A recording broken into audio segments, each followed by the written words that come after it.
नमस्कार, मैं राजकुमार मौर्य आर के मौर्य कॉमर्स क्लासेज में आपका स्वागत है। इस वीडियो के माध्यम से इनकम टैक्स का क्वेश्चन पेपर कैसे पूछा जाएगा, आपके पेपर में कैसे क्वेश्चन पूछे जाते हैं, कैसे आपको लिखना है, कैसे आपको तैयारी करनी है, जिससे आप अधिकतम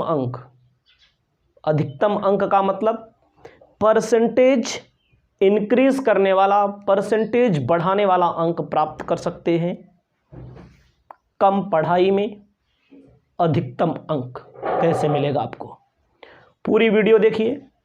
पूरी वीडियो में जो मैं बोल रहा हूं, जो मैं स्क्रीन के माध्यम से क्वेश्चन बता रहा हूं, क्वेश्चन पेपर है ये।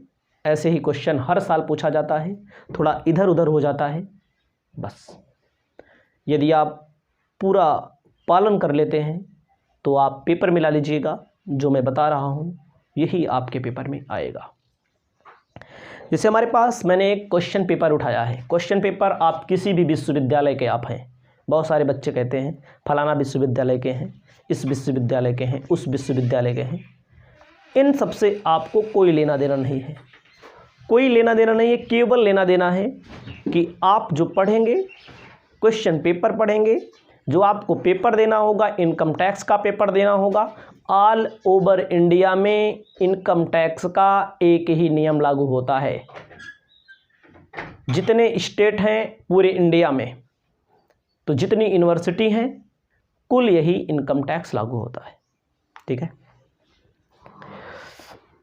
कहा गया है सभी खंडों के उत्तर निर्देशानुसार देने हैं आपको। कोई बात नहीं है, देंगे भाई। खंड आ कहा गया है, नोट किन्हीं 5 प्रश्नों के उत्तर दीजिए। प्रत्येक प्रश्न का उत्तर 50 शब्दों में होना चाहिए। तो यहां पर थोड़ी तब्दीली आती है, अलग अलग विश्वविद्यालय का अलग अलग पैटर्न है। तो कोई 75 शब्द कह देता है, कोई 40 कह देता है, कोई 45 कह देता है। तो उसको आपको समझना है। 50 शब्द का मतलब 5 लाइन आपको लिखना है। सुंदरता को ध्यान में रखना है, पेपर में साफ सफाई पर ध्यान में रखना है। उसके बाद की बात आती है 50 शब्द कहाँ रहे तो अगर 70 कह दे, 75 कर दे, तो थोड़ा 1-2 लाइन बढ़ा देना है बस। कम कहे तो कम कर देना है, क्या करना है। और जो भी प्रश्न का उत्तर आप देंगे वो लाइन से देंगे, और एक भी क्वेश्चन आपको छोड़ना नहीं है। इस बात को याद रखिएगा। चाहे आपको आ रहा हो तो ठीक है, नहीं आ रहा है तो और ठीक है। बना करके इनकम टैक्स के बारे में जो गलत सलत आ रहा है वही लिख दीजिए। गाना वाना मत लिखिएगा, ठीक है। लेकिन इनकम टैक्स के बारे में जो आपको आ रहा हो लिख दीजिएगा। नहीं आ रहा है तो, क्वेश्चन का उत्तर नहीं आ रहा है तो, आ रहा है तो बढ़िया है। जैसे पहला नंबर प्रश्न है, पहले नंबर में 10 प्रश्न कहे हैं। 10 प्रश्नों में हो सकता है आपके पेपर में 5 कहा रहे, 6 कहा रहे, 7 कहा रहे, 3 कहा रहे, 2 कहा रहे। हो सकता है कुछ कम प्रश्न दिया रहे, 10 से कम दिया रहे। वो बात की बात होगी, पेपर में मिलाना उसको। पहला प्रश्न कहता है कर मुक्त आय क्या है। तो स्टूडेंट जो होते हैं बहुत होशियार होते हैं। वो क्या लिखते हैं, कर मुक्त आय वह आय होती है, हिंदी में लिखते हैं जो स्टूडेंट, जिस आय पर कर नहीं लगता। सही है, आपको क्वेश्चन का उत्तर आपने सही दिया है, लेकिन 50 शब्द कहाँ हुआ। 50 शब्द तो हुआ नहीं। कर मुक्त आय वह आय होती है जिस पर टैक्स नहीं लगता, जिसे टैक्स के दायरे से बाहर किया गया है। सही है। इसको 50 शब्द में कैसे पहुंचाएंगे। इतना लिखने के बाद 20 शब्द तो हो ही गया होगा, नहीं 15 हो गया होगा। लिख देना है आपको कृषि आय। जैसे उदाहरण, जैसे कृषि आय, कृषि आय पर कर नहीं लगता है। साझेदारी फर्म के साझेदारों का हिस्सा जो मिलता है लाभ का, उस पर भी कर नहीं लगता है ना। उसके अलावा किसी को कोई छात्रवृत्ति मिलती है, भोपाल गैस पीड़िता के अंतर्गत कोई भोपाल गैस रिसा हुआ था, कोई क्षतिपूर्ति मिलती है, कोई पुरस्कार मिलता है, पुरस्कार इन सब पर नहीं लगता। तो आपको एक दो एग्जाम्पल पर भी फोकस करना पड़ेगा, इससे आपका पेपर और आपका क्वेश्चन सटीक साबित होगा। ज़्यादा देर नहीं करनी है, 3-4 मिनट के अंदर 3 मिनट के अंदर एक क्वेश्चन का उत्तर लिख देना है, छोटा सा लिखना। और यो नहीं कि आ रहा है तो लिखते चले जाओ 60, 70, 80 शब्द तक। नो, याद रखना 50 शब्द क्रॉस नहीं करना है, एक आध शब्द कम ही रहे, कोनो दिक्कत नहीं है। और पता लगा 50 पूछा है, आपने 70 लिख दिया तो 20 शब्द फालतू लिख दिया, 20 शब्द फालतू का तो नंबर आपको देगा नहीं टीचर। समय आपका 20 शब्द का उसमें चला जाएगा, दिमाग चला जाएगा, कॉपी कम हो जाएगी 20 शब्द की, और आपका पेन भी कम हो जाएगा। पेन का मतलब पेन भी खत्म हो जाएगी 20 शब्द के लिए, तो कोई फायदा नहीं होगा उससे। ठीक है, अब इसमें कहा गया कर निर्धारण वर्ष क्या है। ऐसा वर्ष जो प्रीवियस ईयर की इनकम पर, मतलब पिछले साल कमाए हैं और इस साल जिस पर टैक्स देते हैं, उसे कहा जाता है कर निर्धारण वर्ष। जिस ईयर, आपको पेपर में क्या लिखना है, जिस वर्ष में गत वर्ष की आय पर कर का निर्धारण किया जाता है उसे कर निर्धारण वर्ष कहते हैं। 50 शब्द यहां भी नहीं हुआ। उदाहरण पीछे का 1 अप्रैल से, जैसे मान लीजिए 21-22 है पीछे, तो 22-23 हो जाएगा। 21-22 गत वर्ष हो जाएगा 1 अप्रैल से 31 मार्च, 1 अप्रैल 2021 से 31 मार्च 2022 तक गत वर्ष हो जाएगा। 1 अप्रैल 2022 से 31 मार्च 2023 तक कौन सा वर्ष हो जाएगा? 23 तक कर निर्धारण वर्ष हो जाएगा। और आप ये भी ध्यान दीजिएगा, जो मान लीजिए वीडियो बाद में भी देखेंगे तो बढ़ा लीजिएगा, नहीं सोचिएगा पुराना वीडियो है, इससे कोई मतलब नहीं। बहुत मतलब है, मतलब तो बहुत है। अगला है महंगाई भत्ता क्या है?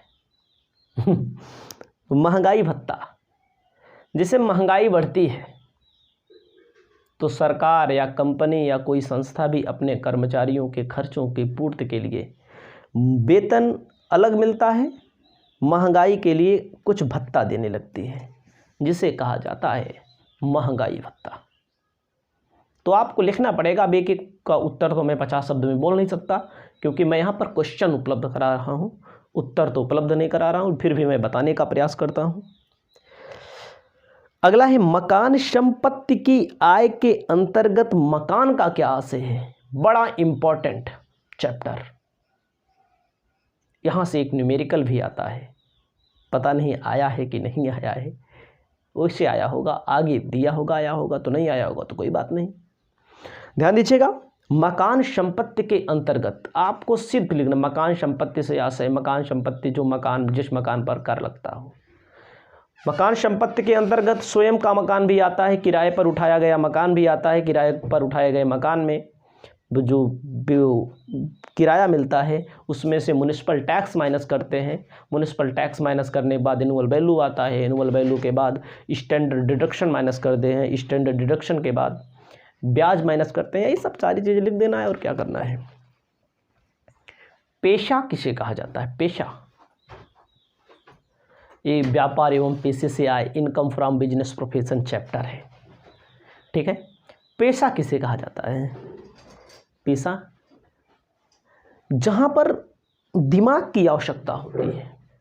देखो, जहां पर शिक्षण प्रशिक्षण करके लोग पहुंचते हैं और जहां पर फीस लेते हैं उसे पेशा कहा जाता है। जैसे डॉक्टर हैं जो प्राइवेट प्रैक्टिस करते हैं, उनका पेशा है। वकील हैं जो प्राइवेट प्रैक्टिस करते हैं कचहरी में, उनका पेशा है। जो ज्ञान से अर्जित करके आते हैं, ज्ञान अर्जित करते हैं। डॉक्टर हैं, वकील हैं, इंजीनियर हैं, चार्टर्ड अकाउंटेंट हैं, जो किसी के यहाँ नौकरी नहीं करते, अपना खुद का ऑफिस होगा उनका, उसे पेशा कहा जाएगा। सर्विस देते हैं, लोगों को परामर्श देते हैं। दीर्घकालीन पूंजी संपत्ति क्या है? याद रखना, दीर्घकालीन पूंजी संपत्ति गजब का टॉपिक, पेपर में पूछा जाता है, बहुत बार पूछा जाएगा। पूंजी संपत्ति, दीर्घकालीन पूंजी संपत्ति वह संपत्ति होती है जो 36 महीना यूज करने के बाद ट्रांसफर की जाए।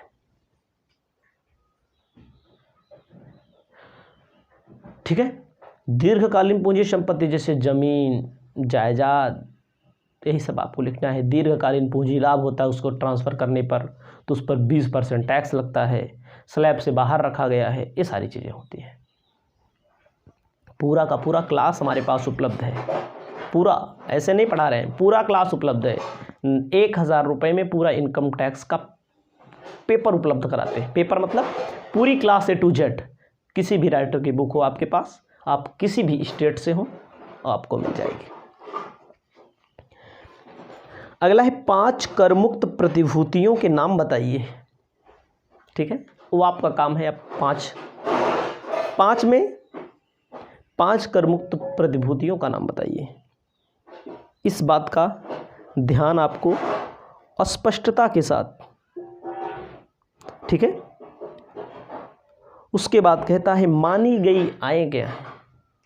मानी गई आय, ऐसी आय, ठीक है, डिमैंड इनकम बोला जाता है। शिक्षा उपकर क्या है? अब उत्तर नहीं बता रहा हूँ।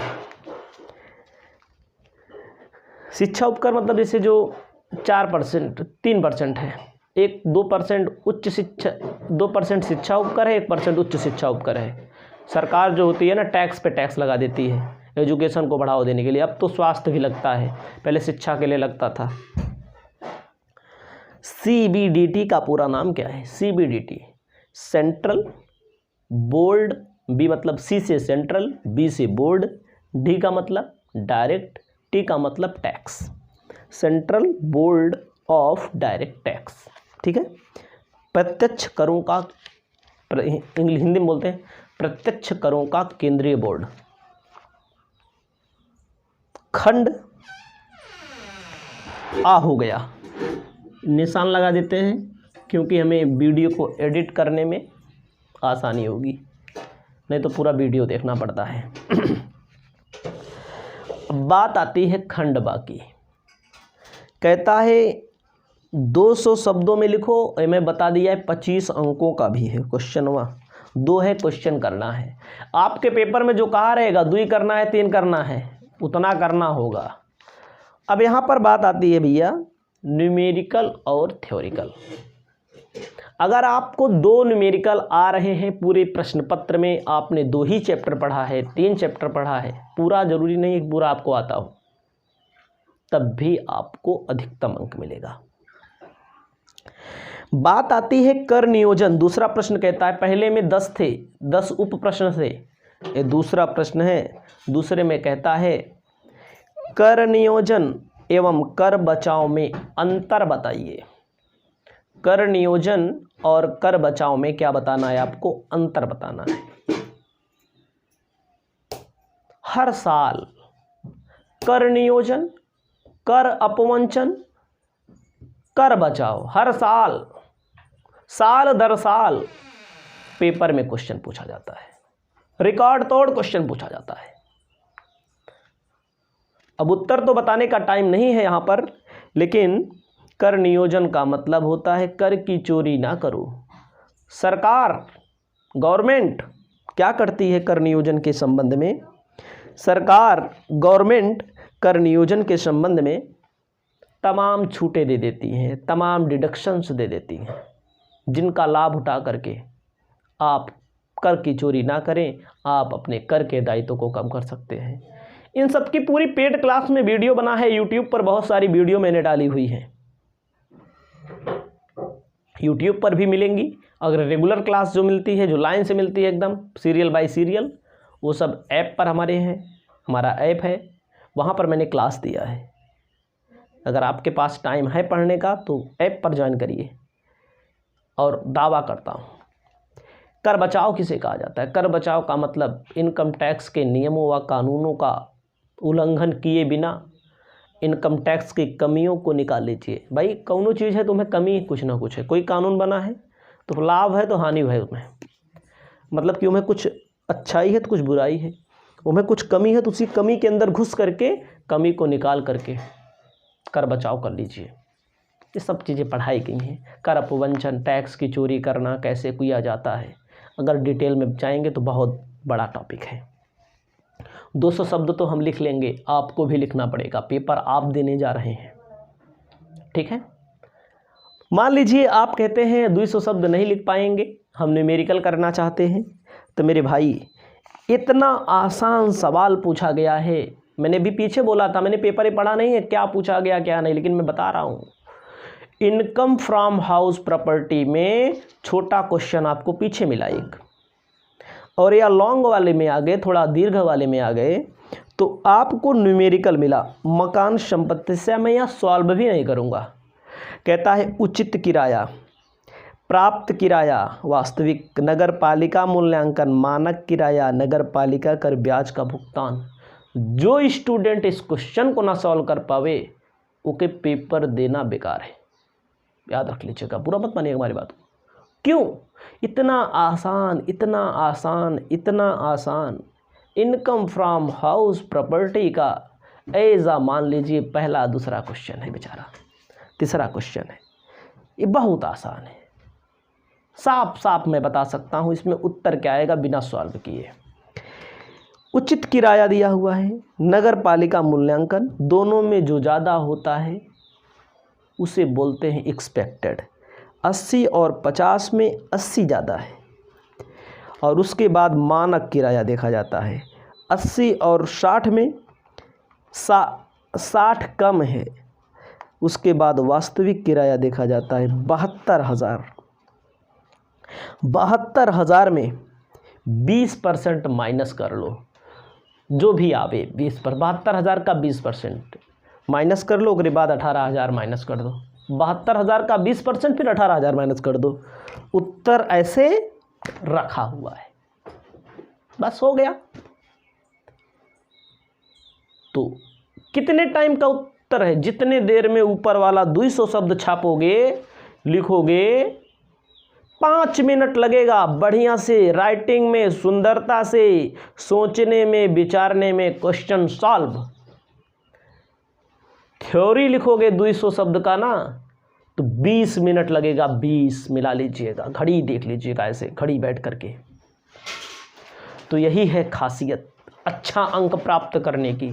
जो स्टूडेंट पढ़े हैं, होशियार हैं, वे यहाँ पर इस क्वेश्चन में तो कतई थ्योरी नहीं करेंगे।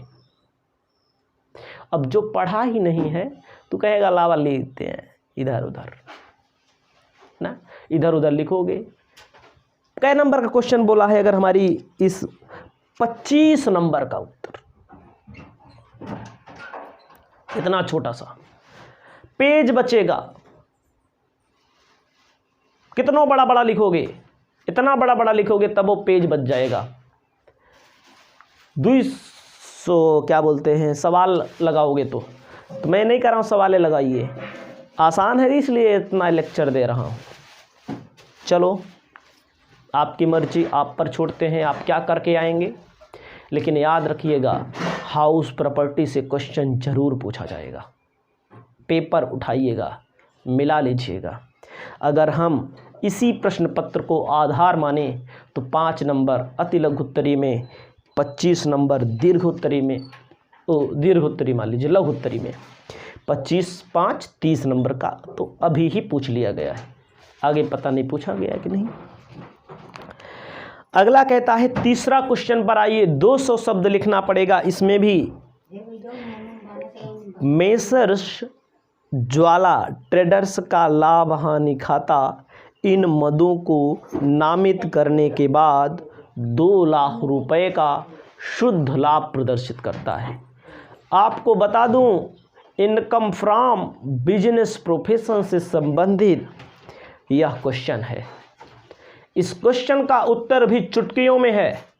मैंने पहले से डिसाइड नहीं किया कौन सा पेपर बताने जा रहा हूँ, सिर्फ देख लिया इनकम टैक्स का पेपर हमारे पास बहुत रखे गए हैं। तो इसमें क्या है, 2 लाख रुपये भैया इनके बिजनेस शुद्ध लाभ प्रदर्शित कर रहा है, नेट प्रॉफिट प्रदर्शित कर रहा है।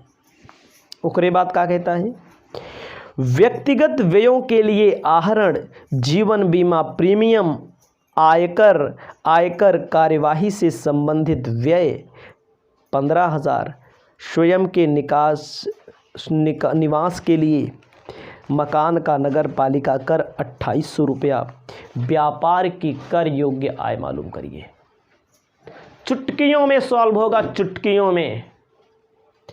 शुद्ध लाभ 2 लाख पढ़ाया है मैंने पूरा चैप्टर, चाहे जिस प्रकाशन की बुक हो आपके पास, प्राय पढ़ाया है मैंने चैप्टर।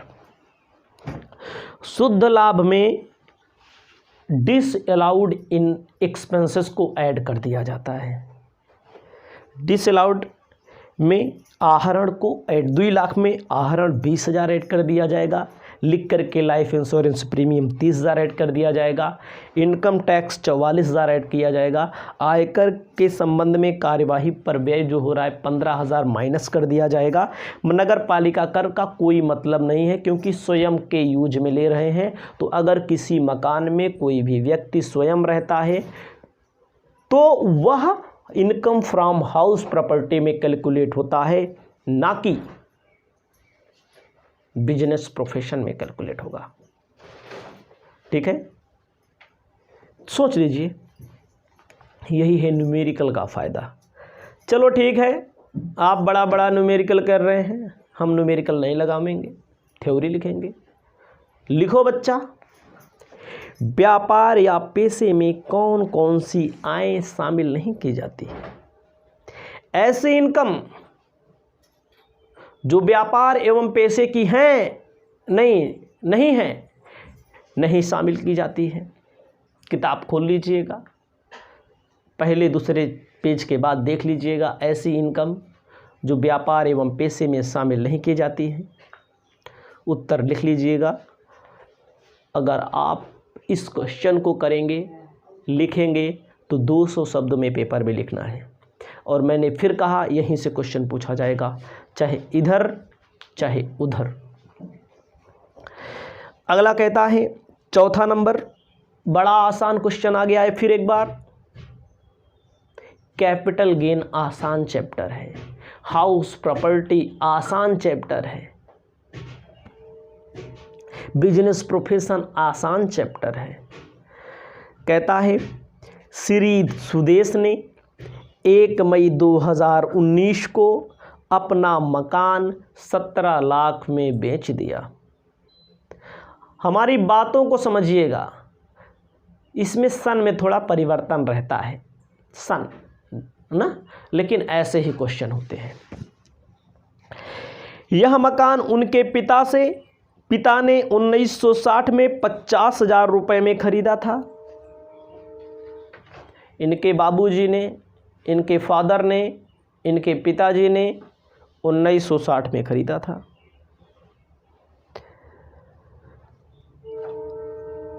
श्री सुदेश को यह पिता की मृत्यु पर उत्तराधिकार में, इनके पिताजी मर गए, 1977-78 में मकान मिल गया इनको।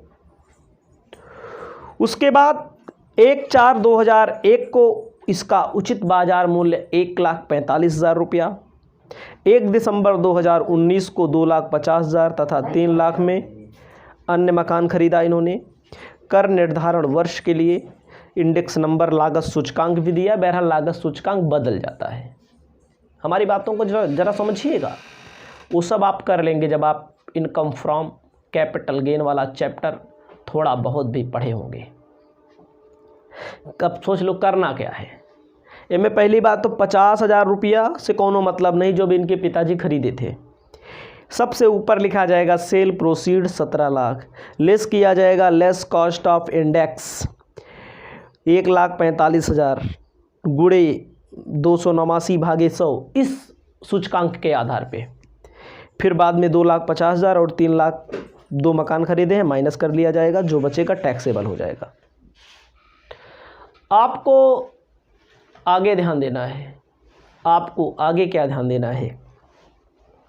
मान लीजिए सवाल नहीं आ रही है तो आपको थ्योरी करनी पड़ेगी। जब आपको थ्योरी करनी पड़ेगी तो पूंजी लाभ योजना खाता 1988 को समझा दीजिए। 1988 मतलब जैसे पूंजी लाभ, जो कैपिटल गेन होता है किसी भी व्यक्ति को संपत्ति के बेचने पर पूंजी लाभ होता है। तो देखो सरकार के यहाँ कुछ नियम हैं कि गवर्नमेंट के यहाँ नियम है, कैपिटल गेन अकाउंट होता है, वहाँ पर कुछ पैसा आप जमा कर दीजिए। जैसे मान लीजिए 15 लाख रुपए का कैपिटल गेन हुआ, तो अभी हमें मकान खरीदना है, अभी हमें इन्वेस्ट करना है, तो अभी तो तुरंत हो सकता है मकान ना मिल रहा हो सकता है कुछ दिन हम टाइम लें। तो पूंजी लाभ योजना इस स्टेट बैंक ऑफ इंडिया में खुलवाया जाता है, उसी में पैसा रख दिया जाता है, उसकी छूट मिलती है। जितना निकाल लोगे, जितना यूज कर लोगे, उसकी छूट मिल जाएगी, जो बचा रहेगा उस पर टैक्स लगेगा। नियम है भाई, अब यहाँ पर हम पूरा एक्सप्लेन नहीं कर पाएंगे, जो हिंट है बता दे रहे हैं। 5वां नंबर है, रघुनाथ एक संसद सदस्य हैं। गत वर्ष 19-20 के संबंध में अपनी आय का विवरण देते हैं रघुनाथ जी। आय के विवरण में कहते हैं संसद सदस्य के रूप में क्या प्राप्त करते हैं, 30,000 रुपया। दैनिक भत्ता प्राप्त करते हैं 7,000 रुपया। लॉटरी से जीती गई शुद्ध प्राप्त राशि 14,000 रुपया। वर्ग पहेली से जीता है 2,000 रुपया। डाकघर बचत खाते पर जमा ब्याज मिला है 800। डाक खाने के वार्षिक प्रमाण पत्रों से आय मिली हुई है 1700। राहत बांड पर ब्याज, भोपाल गैस पीड़िता के अंतर्गत प्रतिभूतियों पर ब्याज। राष्ट्रीय रक्षा स्वर्ण बांड पर विनियोग से आय 1 जनवरी 2020 को अपने के मित्र से उपहार मिला है। इनकम फ्रॉम अदर सोर्सेस का लाजवाब क्वेश्चन है, अगर आप पढ़े होंगे तो सॉल्व कर लेंगे। थोड़ा बड़ा क्वेश्चन है, बहुत ज़्यादा बड़ा नहीं है, ठीक है। मान लीजिए ये वाला क्वेश्चन आप नहीं करना चाहते हैं तो कहता है धारा 80C को समझाइए। जो स्टूडेंट इनकम टैक्स पढ़ रहा है अगर वो धारा 80C को नहीं जानता तो जान लीजिए कुछ नहीं जानता। कुछ नहीं का मतलब है कि धारा 80C के अंतर्गत छूटें मिलती हैं, ठीक है। इसको आपको गौर से ध्यान देना पड़ेगा। अगला क्या है, 6वां नंबर क्वेश्चन कहता है निम्न सूचनाओं के आधार पर जो मिस्टर एक्स है गंभीर दशा में अंधा है, जिसकी आयु 68 वर्ष है। कुल आय 20-21 के लिए, चाहे 20-21 कहा रहे, चाहे 21-22 कहा रहे, चाहे 24-25 कहा रहे, चाहे जो कहा रहे, आपको क्या निकालना है, कुल आय मालूम करना है। मकान संपत्ति से आय है गणित का मतलब होता है कि कंप्यूटेड का मतलब होता है पूरा गणित सेट कर दिया गया है, पूरा कंप्यूट कर दिया गया है, गणना कर ली गई है। 1,05,000, कुछ नहीं करना इसमें। व्यापार एवं पेशे से लाभ 1,18,000। उसके बाद दिया गया है दीर्घकालीन पूंजी लाभ, अल्पकालीन पूंजी लाभ, सहकारी संपत्ति जोड़ दिया जाएगा। गंभीर दशा में वो क्या कहते हैं अंधा है तो 1,25,000 की छूट दे दी जाएगी। धारा 80C के धारा है 80C से 80U के अंतर्गत छूट दे दी जाएगी, उत्तर आ जाएगा। अब आप आइए अथवा आयकर के अग्रिम भुगतान पर संक्षिप्त टिप्पणी लिखना है। जो आयकर का अग्रिम भुगतान किया जाता है उस पर क्या क्या नियम है। उसके बाद आपको ध्यान देना है खंड सा पर। कहता है खंड था 500 शब्दों में कुछ भी कहा रहे आपके पेपर में निर्देशों का पालन आपको करना है। 7वां नंबर क्वेश्चन, लाजवाब क्वेश्चन जो हर साल पूछा जाता है पेपर में, कहता है कृषि आय क्या है, यानी कि कृषि आय एग्रीकल्चरल इनकम क्या है, एग्रीकल्चरल इनकम कितने प्रकार की होती है। 10 गैर कृषि आय, कृषि आय नहीं पूछ रहा है, गैर कृषि आय पूछ रहा है। कृषि आय क्या है, कृषि आय कितने प्रकार की होती है? 10 गैर कृषि आय बताइए। दावे के साथ कहता हूं, यहां से थ्योरी पूछी जाती है। लॉन्ग में है, पेपर देने बैठिएगा तो याद कर लीजिएगा, पहले से ही तैयार करके जाना है। कृषि आय कितनी प्रकार की होती है? 10 गैर कृषि आय बताइए। 10 कृषि आय नहीं बताना है, 10 गैर कृषि आय बताना है। आते हैं चैप्टर नंबर अगला, ध्यान दीजिएगा। एक चैप्टर आता है आपका निवास स्थान एवं कर दायित्व। यहाँ से थ्योरी पूछा जाता है, न्यूमेरिकल भी है इस चैप्टर में, न्यूमेरिकल भी पूछा जाता है, लेकिन आपको ध्यान देना है। कहता है एक व्यक्ति को निवासी, असाधारण निवासी, अनिवासी कहलाने के लिए किन किन शर्तों को लागू करना पड़ता है, पूरा करना पड़ता है। आपको ध्यान देना है, एक कोई व्यक्ति है, जैसे मैं, कब निवासी होऊंगा, कब अनिवासी होऊंगा, कब साधारण, कब असाधारण, तमाम चीज़ों को मैंने निवास स्थान कर दायित्व वाले चैप्टर में पढ़ाया है। अगला है 9वां नंबर, प्रत्यक्ष करों के केंद्रीय बोर्ड का अधिकार बताइए। प्रत्यक्ष करों का जो केंद्रीय बोर्ड है उसके अधिकारों का वर्णन करना है आपको, उसके अधिकारों को आपको बताना है। आपको चलते हैं, एक सवाल पूछा गया है इनकम फ्रॉम सैलरी से। सवाल थोड़ा कठिन सा दिख रहा होगा आपको, लेकिन मैंने पढ़ाया है, एक एक क्वेश्चन, कम से कम सैकड़ों क्वेश्चन हमारे पास होंगे इनकम फ्रॉम सैलरी के।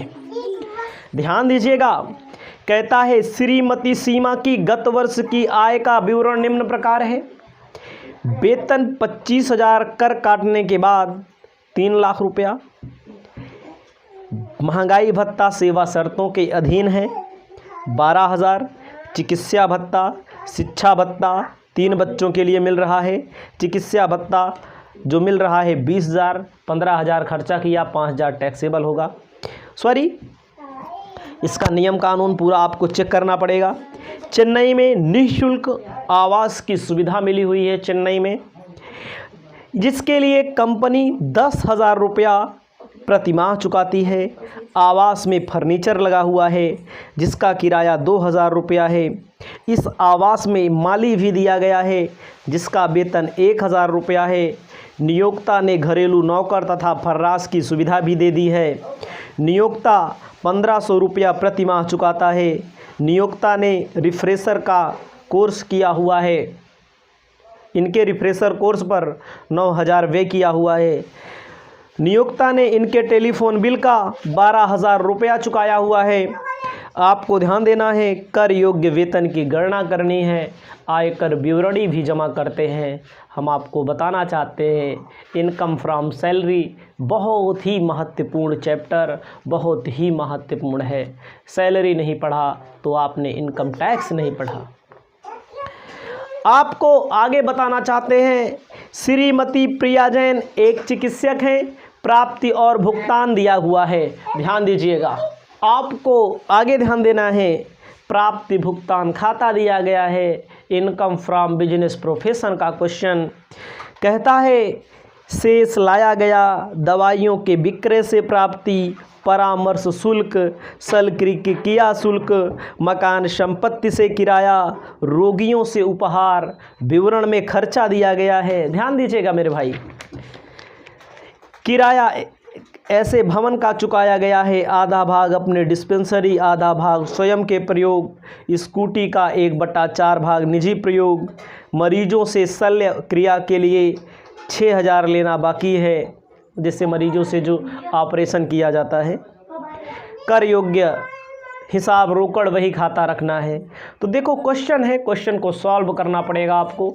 इस वीडियो के माध्यम से आपको मैंने इनकम टैक्स के क्वेश्चन पेपर के बारे में बताया, कैसे पेपर पूछा जाता है। इसी प्रकार की और भी वीडियो आपको मिलती रहेगी। नमस्कार, जय हिंद, जय भारत।